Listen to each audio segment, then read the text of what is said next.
Hello बच्चों, good morning all of you. और कैसे हैं? उम्मीद करता हूँ अच्छे से होंगे। तो आइए हम लोग शुरू करते हैं आज क्लास 10th का अगला पॉइंट्स। अगला हमारे पास प्रमेय है 1.3। कह रहा है कि मान लीजिए p एक अभाज्य संख्या है। यदि p a स्क्वायर को विभाजित करती है तो p a को भी विभाजित करेगी, जहां a एक धनात्मक पूर्णांक है।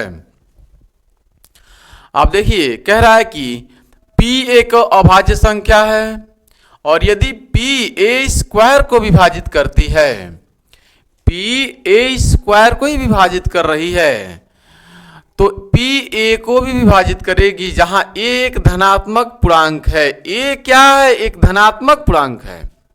a है क्या? एक धनात्मक पूर्णांक है।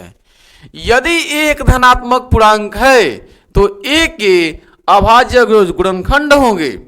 ठीक है, मान लीजिए आप a जो है वह है 210। मान लीजिए a की वैल्यू कितनी है? 210। तो 210 का आप फैक्टर करेंगे, खंड करेंगे तो मिलेगा, अभाज्य गुणनखंड करेंगे तो मिलेगा आपको 2 गुणे 3 गुणे 5 गुणे 7। 2 गुणे 3 गुणे 5 गुणे 7। यानी हम कह रहे हैं कि a एक धनात्मक पूर्णांक है। a कैसा धनात्मक पूर्णांक है? हमने मान लिया a क्या एक धनात्मक पूर्णांक है, तो a के जो फैक्टर होंगे, जो अभाज्य संख्याएं होंगी, वह क्या होंगी? 2 गुणे 3 गुणे 5 गुणे 7। ये मान लिया गया है कि a ये है, तो a के ये अभाज्य गुणनखंड है। अभाज्य गुणनखंड का मतलब ये, अभाज्य गुणनखंड का मतलब यहां पे दिया है p एक अभाज्य संख्या है। इसका मतलब ये हो जाएगा p1 p2 p3 p4 p5 इस तरह से डॉट डॉट डॉट pn तक ही जाएगा। और ये 210 को हमने क्या माना है? a, यानी a को हमने मान लिया एग्जाम्पल के लिए 210। इसका मतलब ये हुआ कि एक एक धनात्मक पूर्णांक है और यह धनात्मक जो पूर्णांक है वह इन अभाज्य संख्याओं से मिलकर बनी हुई है। ये ध्यान से समझें, ये अभाज्य संख्याएं हैं, ये अभाज्य संख्याओं से मिलकर ये भाज्य संख्या बनी हुई है। यानी यह एक धनात्मक पूर्णांक है और इन अभाज्य संख्याओं से मिलकर यह एक भाज्य संख्या बनी हुई है। बात समझ में आ रही है? इसलिए यह अभाज्य जो संख्या है इन अभाज्य संख्याओं से डिविजिबल है। इन अभाज्य संख्याओं से ये कट जाएगी। मतलब 200 जो 10 है वह 2 से भी कट जाएगी। 210 है जो है वह 3 से भी कट जाएगी। 210 जो है वह 5 से भी कट जाएगी और 210 जो है वह 7 से भी कट जाएगी। इससे भी कट जाएगी, यह इससे कटेगी 42 आएगा, इससे कटेगी 70 आएगा, इससे कटेगी 2 से काटेंगे ये 5 कने 5 और 5 दूना 10, सॉरी 105 ही आएगा।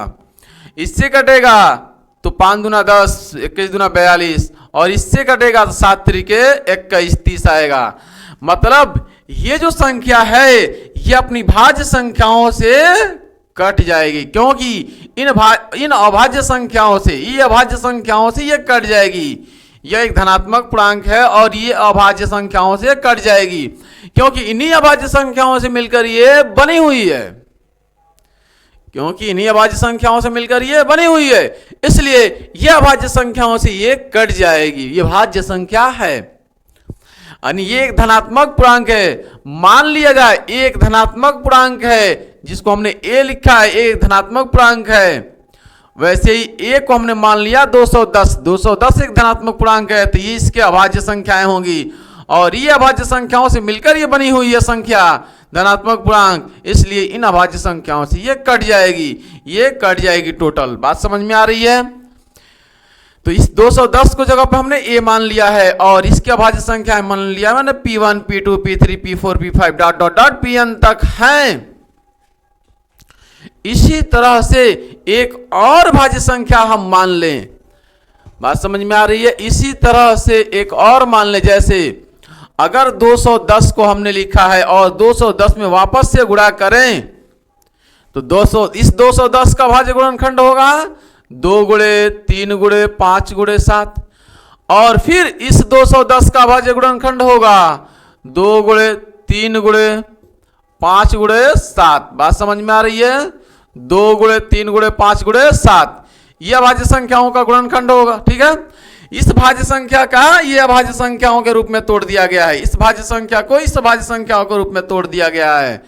वैसे ही इस ए का जो ये ए का जो अभाज्य संख्याएं हैं, ऐसे ही ए को अगर 2 बार मल्टीप्लाई कर लें यानी ए गुणे ए, यानी कोई भाज्य संख्या है यह भी कोई भाज्य संख्या है, यानी कोई धनात्मक पूर्णांक है यह भी कोई धनात्मक पूर्णांक है, तो इस धनात्मक पूर्णांक का जो अभाज्य संख्याएं होंगी वह होंगी P1 into P2 into P3 into P4, ठीक है, into P5 dot dot dot dot dot dot dot dot Pn तक। ठीक है, और इस भाज्य संख्या यानी धनात्मक पूर्णांक का भी अभाज्य संख्याएं होंगी क्या? P1 into P2 into P3 into P4 into P5 into dot dot dot dot Pn तक। बात समझ में आ रही है?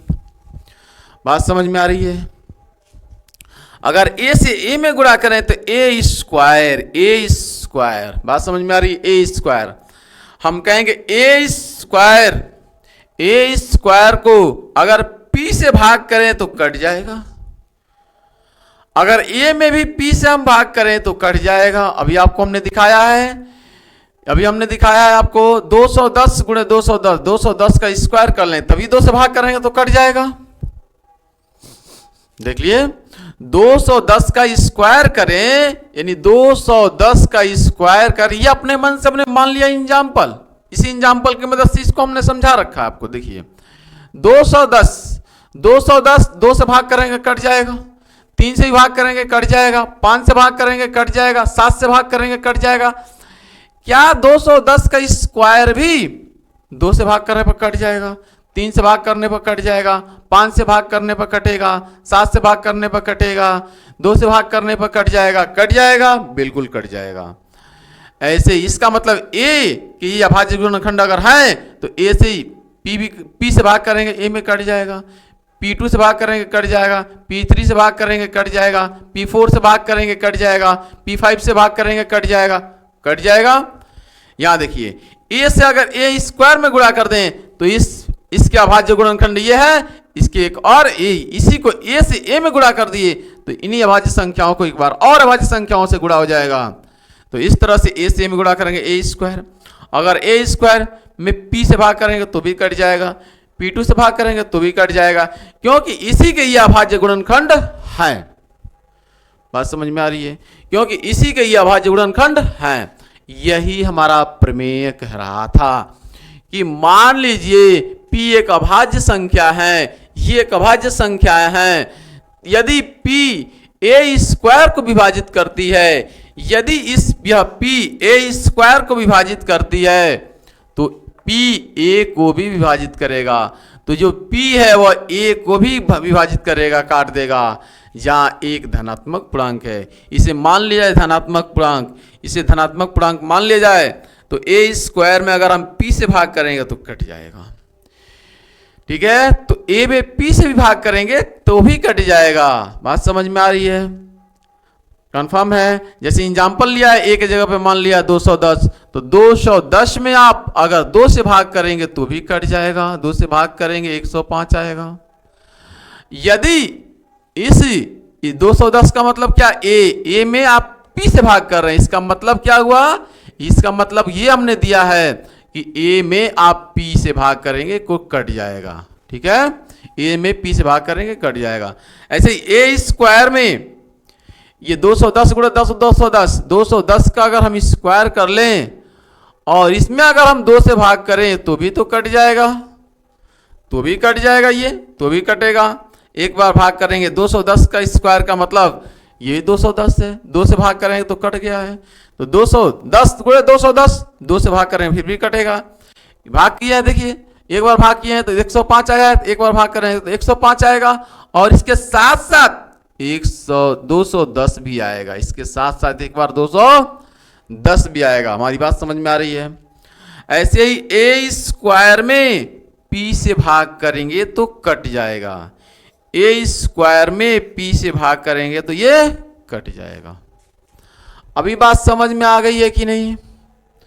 ठीक है, यह एक प्रमेय है 1.3, इसी के आधार पे हम लोग सवाल लेने वाले हैं। ठीक, आई होप, उम्मीद करता हूं समझ में आ चुका होगा आपको। आइए हम लोग बात करते हैं आगे।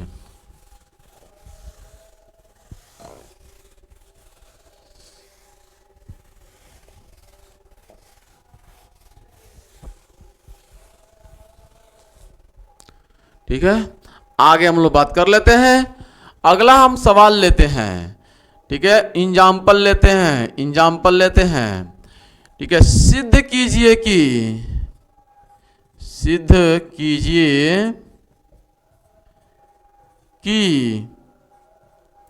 √3 एक अपरिमेय संख्या है, अपरिमेय संख्या है, अपरिमेय संख्या है। यह प्रूफ करना आपको है। √3 एक अपरिमेय है, ये संख्या आपको प्रूफ करनी है, तो आप लिखेंगे। ठीक है, माना, आप जब हल करेंगे तो लिखेंगे माना √3 एक परिमेय संख्या है, उल्टा यानी अपरिमेय को आप परिमेय मानेंगे। माना √3 एक परिमेय संख्या है। कैसी संख्या है? परिमेय संख्या है। अगर यह परिमेय संख्या है तो इसका मतलब हो जाएगा, इसको बटे के रूप में लिख सकते हैं। यानी √3 एक परिमेय संख्या है, तो इन परिमेय संख्याओं के जगह पे हम क्या लिखेंगे? बटा लिखेंगे, a/b। और ये बताएंगे कि a और b है क्या, तो लिखेंगे वेयर आर, जहां a व b सह अभाज्य पूर्णांक हैं। सहअभाज्य पूर्णांक हैं। सहअभाज्य पूर्णांक का मतलब ऐसे पूर्णांक जिनका आपस में सार्वत्रिक गुणनखंड सिर्फ एक हो। यानी a और b कैसे नंबर हैं? तो a और b किसी से कटने वाले नहीं है। यानी जैसे 5 और, ठीक है, 9 आपस में किसी से कटेगा नहीं। ठीक है, आपस में किसी से कटेगा नहीं, कोई भी पहाड़ा पड़िए दोनों नहीं आने वाला है। ऐसी संख्याओं को हम कहते हैं सहअभाज्य संख्याएं। जैसे हमने कह दिया 10 और 11 आपस में ये सहअभाज्य हैं, कोई पहाड़ा पढ़ेंगे तो दोनों आएगा नहीं, किसी के पहाड़े में नहीं आएगा, दोनों के आप कोई भी पहाड़ा पढ़िए नहीं आने वाला है। लेकिन जैसे ही आप 10 और 12 कह देंगे तो ये दो के पहाड़े में दोनों आ जाएगा, इसलिए यह सहअभाज्य नहीं है। सहअभाज्य संख्याएं ऐसी संख्याएं हैं जो किसी से कटने वाली नहीं है। मतलब ऐसा कोई पहाड़ा नहीं जो ऊपर नीचे पड़े तो ये कट जाए। यानी ये 5/9 की जैसे है, यानी 5/9 के जैसे है, 10/11 के जैसे है, 10/12 के जैसे नहीं है। ये कटने वाली संख्या नहीं है। ऐसी संख्या को हमने माना है कि यह एक सहअभाज्य पूर्णांक है। क्रॉस मल्टीप्लाई कीजिए इसको इसमें, तो √3b बराबर में a हो जाएगा। अब दोनों पक्षों का वर्ग कर लीजिए, दोनों पक्षों का वर्ग करने पर जैसे ही वर्ग करेंगे √3 b बराबर में a, इनका वर्ग कर लीजिए, इनका वर्ग कर लीजिए, तो ये हो जाएगा, रूट खत्म हो जाएगा, सिर्फ 3b² बराबर a² हो जाएगा। अब b² से b² बराबर अगर लिखना है तो 3 से भाग करेंगे a² में। ठीक है, और कहेंगे कि a² 3 से विभाज्य है। क्यों? क्योंकि a² में हम 3 से भाग कर रहे हैं तो b² मिल रहा है। ध्यान से समझें, अगर इस नंबर में हम 3 से भाग कर रहे हैं तो ये नंबर मिल रहा है। मतलब कि अगर हम 50 में 2 से भाग कर रहे हैं तो क्या मिल रहा है? 25 मिल रहा है। यानी a² में हम 3 से भाग कर रहे हैं तो b² मिल रहा है। 50 में हम 2 से भाग कर रहे हैं तो 25 मिल रहा है। हमारी बात समझ में आ रही है? तो a² में 3 से भाग करने पर b² मिल रहा है। हम कहेंगे कि ए स्क्वायर 3 से विभाज्य है, ए स्क्वायर 3 से विभाज्य है, इसलिए ए भी 3 से विभाज्य होगा, विभाज्य होगा। बात समझ में आ गई है कि नहीं? विभाज्य होगी, इसलिए ए भी 3 से विभाज्य होगी। हमारा प्रमेय कहता है कि ए स्क्वायर, यदि पी ए स्क्वायर को विभाजित करती है तो पी ए को भी विभाजित करेगी। यानी यदि ए स्क्वायर 3 से विभाज्य है, ए स्क्वायर को 3 काट रही है, विभाज्य कर दे रही है, कट जा रही है 3 से ए स्क्वायर, तो निश्चित रूप से ए भी 3 से कट जाएगी। ये हमारा प्रमेय कहता है। यह है आपके पास ठीक है, इसको हम मान लेते हैं इक्वेशन नंबर 1, इसको 2, ठीक है। स्थिति नंबर इसको 1 मानते हैं, स्थिति नंबर 1 इसको इंजाम, ठीक है, एक्सरसाइज नंबर, इसको हमने इक्वेशन नंबर 1 माना है। आगे हम लिखेंगे जैसे ही आप बी स्क्वायर में 3 से भाग करेंगे तो बी स्क्वायर निकल कर आएगा, ठीक है, बी स्क्वायर निकल कर आएगा, लेकिन इसके साथ साथ ये 3 भी इसमें मौजूद रहेगा। इसका मतलब ए बराबर हो जाएगा 3c, जहां c एक पूर्णांक है, c एक पूर्णांक है, ठीक है, c एक पूर्णांक है। और यदि a का मान समीकरण 1 में रखने पर रख देते हैं यहां पर तो 3b स्क्वायर बराबर ए स्क्वायर, 3b स्क्वायर बराबर ए स्क्वायर, एक जगह पर रख देंगे 3c स्क्वायर, 3b स्क्वायर बराबर ए स्क्वायर, और ए स्क्वायर के जगह पर क्या रखेंगे 3c स्क्वायर, ठीक है। अब 3b स्क्वायर बराबर 3 का square 9c square, b square का मान निकालना है तो 9c स्क्वायर में आप क्या करेंगे, एक काम करिए c स्क्वायर का मान निकाल लीजिए, तो 3b स्क्वायर में आप भाग कर देंगे 9 से, तो ये हो जाएगा c स्क्वायर। तो c स्क्वायर की वैल्यू कितनी आई, आप 9 से भाग करेंगे, ये 3 बार में कट जाएगा, b स्क्वायर बटे में 3। आप कहेंगे b स्क्वायर 3 से विभाज्य है, इसलिए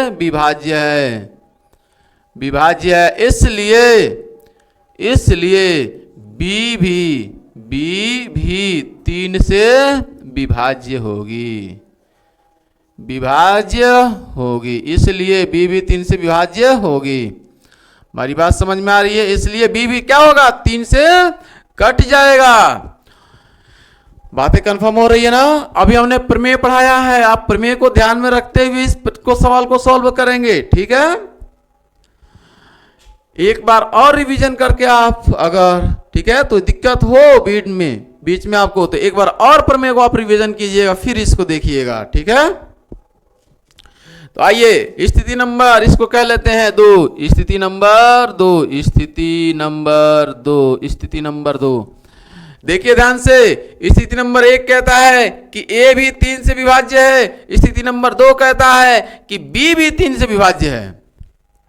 a भी 3 से कट जाएगा और b भी 3 से कट जाएगा।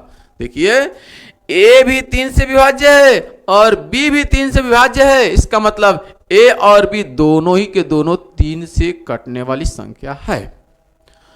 यदि ये दोनों 3 से कट रही है, a भी 3 से कट रहा है, b भी 3 से कट रहा है, a भी 3 से कट रहा है, b भी 3 से कट रहा है, इसका मतलब ये जो आपने माना है कि यह सहअभाज्य पूर्णांक है, तब तो ये सहअभाज्य पूर्णांक होगा ही नहीं।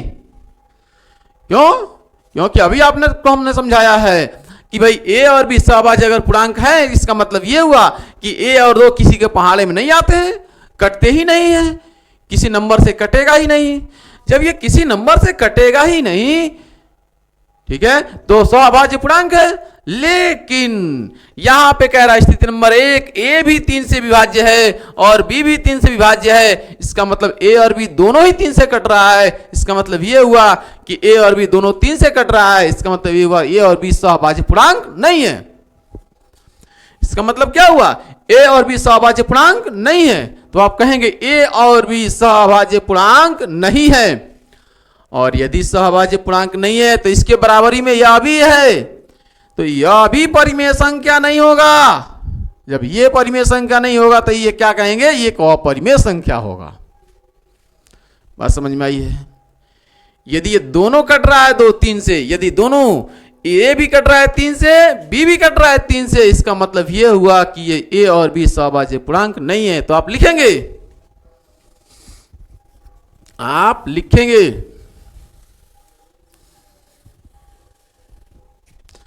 स्थिति नंबर 1 व 2 से स्पष्ट है कि, ठीक है, कि दोनों 3 से विभाज्य हैं, इसलिए ए व बी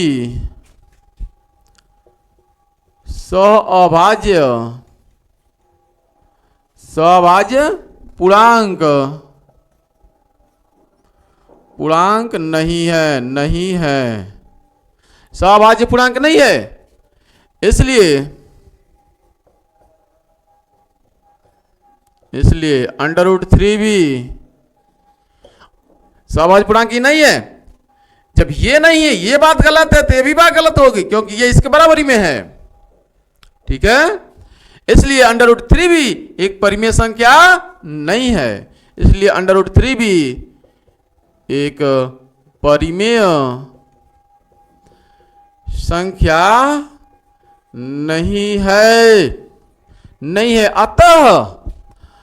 अतः √3 एक परिमेय, ठीक है, एक परिमेय संख्या नहीं है। जब परिमेय नहीं है तो परिमेय का उल्टा अपरिमेय होता है। जब ये परिमेय संख्या नहीं है, ये सहभाज्य पूर्णांक नहीं है, तो इसके बराबरी में ये है, तो यह भी परिमेय संख्या नहीं है। जब ये परिमेय संख्या नहीं है तो क्या है, अपरिमेय संख्या है। इसलिए अतः √3 एक अपरिमेय संख्या है, अपरिमेय संख्या है। बात समझ में आ गई है? आप जो भी करेंगे, आप जो भी सॉल्व करेंगे, आप ध्यान में रखकर करेंगे। किसको ध्यान में रखकर करना है? प्रमेय को ध्यान में रखकर ही आपको काम को करना है। ठीक है, तो यह स्पष्ट हो गया कि यह एक अपरिमेय संख्या है, ये प्रूफ हो गया। ठीक है, ये कौन सी विधि है? विरोध युक्त विधि, कंट्राडक्शन मेथड है, इसे कहते हैं कंट्राडक्शन मेथड, यानी विरोध युक्ति विधि। यानी दी गई संख्या के आप विरोध मानेंगे, दी गई संख्या क्या आप अपोजिट्स मानेंगे, दी गई संख्या का आप विपरीत मानते हैं संख्या, और उसके बाद से आप सॉल्व करते हैं। तो जब भी आपके पास सवाल ऐसा है तो सबसे पहले आप अपरिमेय संख्या प्रूफ करने के लिए आए तो इसे सबसे पहले आप परिमेय संख्या मानिए, यानी दी हुई संख्या का विपरीत संख्या आप मानिए, फिर इसको सॉल्व कीजिए। फिर इसको आप मान लीजिए दी हुई संख्या का विपरीत संख्या माने, विपरीत मानेंगे तो इसका मतलब अपरिमेय प्रूफ करना है तो परिमेय मानेंगे, परिमेय मानेंगे तो a/b मानेंगे। और a/b के बारे में आप बताएंगे कि a और b क्या है, कि सहभाज्य पूर्णांक है। जब ये सहभाज्य पूर्णांक है तो इसका मतलब ये आपस में कभी कटेगा नहीं, जब कभी कटेगा नहीं तो इसका मतलब कि यह सहभाज्य पूर्णांक है। आपको प्रूफ करके लाना है कि ये कट जाए, तो आप क्या मल्टीप्लाई करेंगे क्रॉस, √3b = a, दोनों पक्षों का वर्ग करेंगे। क्यों वर्ग करेंगे? क्योंकि ये रूट को खत्म करना है। रूट को खत्म करने के लिए आप वर्ग करेंगे, रूट को खत्म हो जाएगा। जैसे ही आप वर्ग करेंगे दोनों पक्षों का रूट खत्म हो जाएगा, फिर 3 से भाग करेंगे, आप कहेंगे a² 3 से विभाज्य है, इसलिए हमारा प्रमेय कहता है a भी 3 से विभाज्य हो जाएगा। जब a भी 3 से विभाज्य हो जाएगा तो आप इस बात को लिख देंगे कि a² 3 से विभाज्य है, इसलिए a भी 3 से विभाज्य हो जाए। यानी a² 3 से कट जा रही है, a² 3 से कट रही है तभी तो b² आ रही है, तो a² 3 से कट जा रही है इसलिए ये भी 3 से कट जाएगा। ठीक, जब इससे भाग करेंगे 3 से तो निश्चित रूप से यहां पे 3 भी आएगा और कोई नंबर भी आएगा। ठीक है, निश्चित रूप से 3 भी आएगा और कोई नंबर भी आएगा। याद कीजिएगा, अभी हमने आपको प्रमेय पढ़ाया था 210 का स्क्वायर में अगर हमने 2 से भाग किया तो 2 से भाग करेंगे। देखिएगा 210 में गुणे 210 में हम 2 से भाग करेंगे तो ये 105 भी आएगा और 210 भी आएगा। 105 भी आएगा और 210 भी आएगा, 105 भी आएगा और 210 भी आएगा। समझ में आ रहा है कि नहीं? तो यही बात हम लिखे हैं कि ये 3 ये जब भाग करेंगे यहां से तो a की जो वैल्यू आएगी वह इसमें 3 से आप भाग कर रहे हैं, 3 से भाग कर रहे हैं तो 3 से कट जा रही है तो 3 तो आएगा ही आएगा, 3 के साथ साथ कोई नंबर आएगा। जैसे यहाँ पे 210 तो आया ही आया है, 2 से भाग करेंगे तो 105, कोई दूसरा नंबर C आ गया है, कोई दूसरा नंबर C आ गया है। ठीक है, यानी कोई दूसरा नंबर C आ जाएगा आपके पास जैसे ही आप भाग करेंगे तो। ठीक, तो यहां से a स्क्वायर 3 से कट जाएगा, a भी 3 से कट जाएगा।